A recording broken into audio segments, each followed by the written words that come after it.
recursos de expressão racional da pessoa, nós estamos produzindo saberes que transcendem essa expressão racional imediata. E eu penso que esse é o principal desplazamento de uma epistemologia da construção a uma epistemologia do estímulo-resposta. Inclusive, em um dos textos de Vigotsky, ele critica como a metodologia historicamente foi ou acompanhou um esquema estímulo-resposta. Eu pergunto, o outro responde.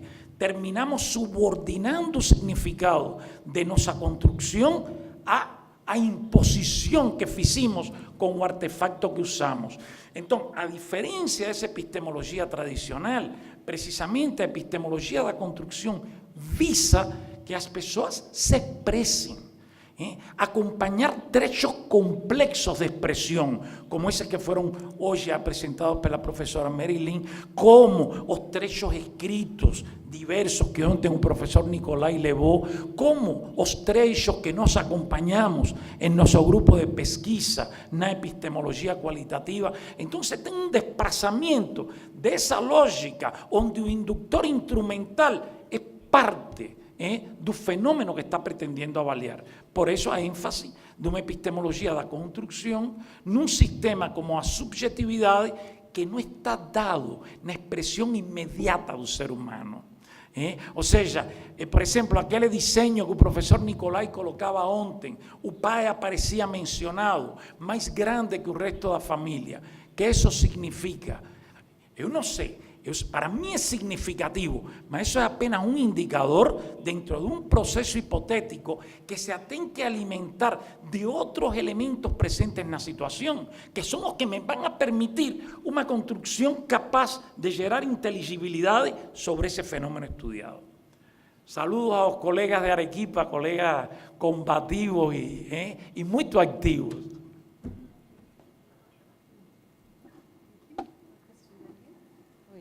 Oi? Minha pergunta se refere à questão da emoção. Ontem a professora Marilyn falou sobre a questão dos sentidos e das emoções, fez até uma diferenciação entre esses conceitos, sentimentos e as emoções. No conceito também que a Veresov traz sobre a questão da Perizhivanie, ela coloca as relações afetivas, os afetos, os sentimentos, as emoções, como elementos comuns, sem fazer essa distinção. E hoje o professor Fernando também traz a questão da unidade simbólico-emocional. Eu gostaria que vocês falassem um pouco sobre... já há muito tempo, mas hoje ele mencionou mais sobre isso em relação ao conceito de Perizhivanie.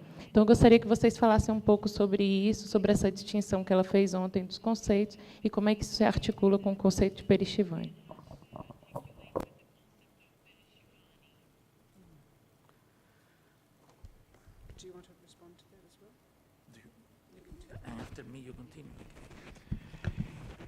Eu acho que nós temos que tratar os conceitos, as categorias, como recursos do pensamento historicamente situados. Por isso, por exemplo, no meu livro Epistemologia Qualitativa e Subjetividade, já eu definia que o importante de uma teoria é a zona de sentido, que não deveria ter usado sentido, porque depois usei muito teoricamente a palavra. O sea, a zona de significação novedosa que abre sobre um problema que está sendo estudiado.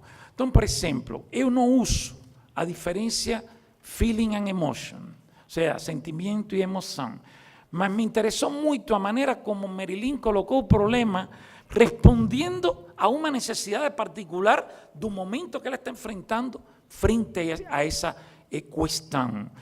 Eu sinto que a emoção não é apenas a expressão, por exemplo, não é apenas a minha expressividade comportamental. Eu penso que na emoção também tem uma unidade, processo-manifestação.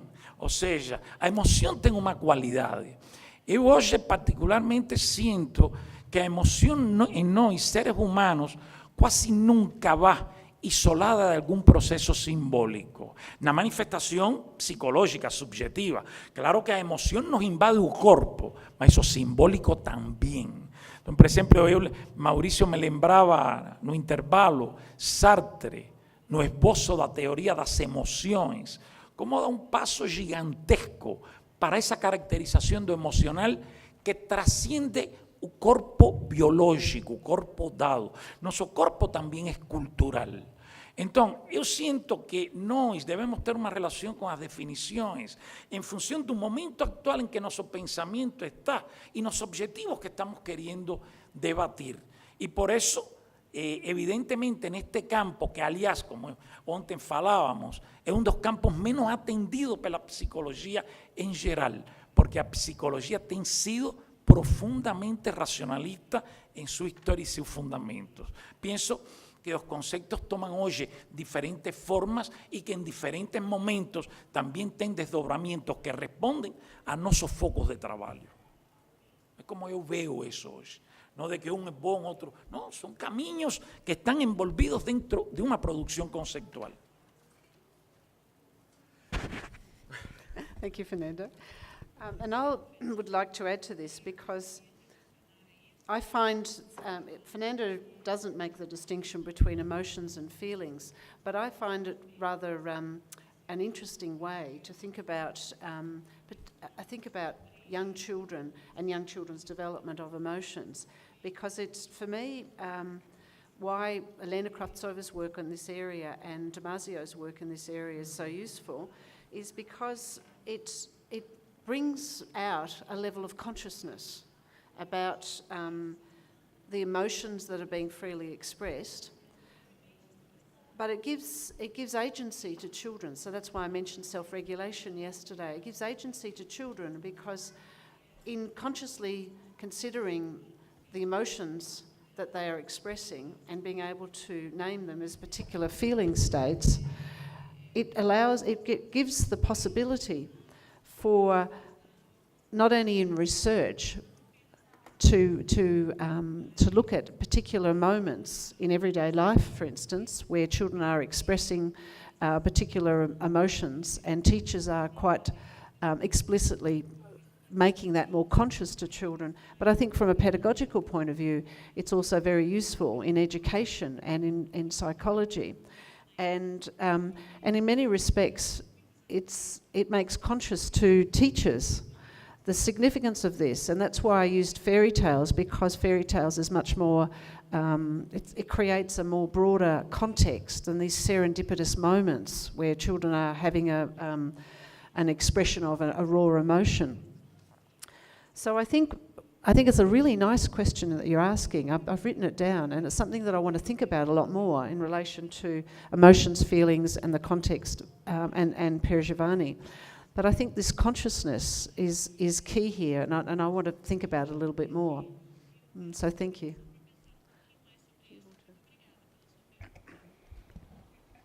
Yeah, that was again a great question, and difficult to answer. But well, in one of my papers, which is now waiting for publication, I put it in press still, but it's in press for 2 years. Well, I call emotions a Cinderella of psychology. Do you understand why? Emotions take a lot of place in our mind, but psychology does not recognize the role of emotions. If you look on the mainstream psychology, cognitive science, they look on the people as thinking machines. Cognitive processes are in the focus. Memory, thinking, perception, but we are people. We are emotional. And you cannot understand thinking without emotion. It's impossible.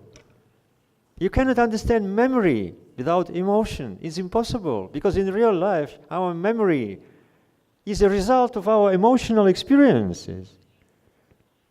What we keep in the memory? Some sweet events in our life or some bad events. Okay? So that's why I call emotion a Cinderella in psychology. But I think that cultural historical approach can bring status to emotion, which really emotion should have. And as for yesterday's, I was also surprised when looking at Marilyn's presentation about the distinction between feelings and emotions, because from my Russian point of view, feelings are more natural processes, more biologically based processes, and emotions are higher processes, culturally shaped and symbolically mediated. That was my understanding. But as other people like Kravtsova and Kolodinsky, Tomasio, they had a different distinction, saying that emotions are little bit more biological and natural, and feelings are culturally shaped and mediated. And it was a puzzling question for me, and we had a short discussion with Marilyn yesterday, and during the night I did some research. I was using the technical device called the Google. Yeah, you know this joke that children, please respect your parents' education. They've got it when there were no Wikipedia. Yeah, and well, what I discovered is very interesting. So, because emotion is a term which comes from biology and has a long biological history. Do you remember the book of Charles Darwin? The expression of emotions in animals and humans. From that time, in biology, in physiology, emotions are strongly associated with the natural processes equal to humans and animals. And in order to distinguish higher functions from natural, the concept of feelings was introduced. It was done just to avoid the misunderstanding. Okay? Now I know the story.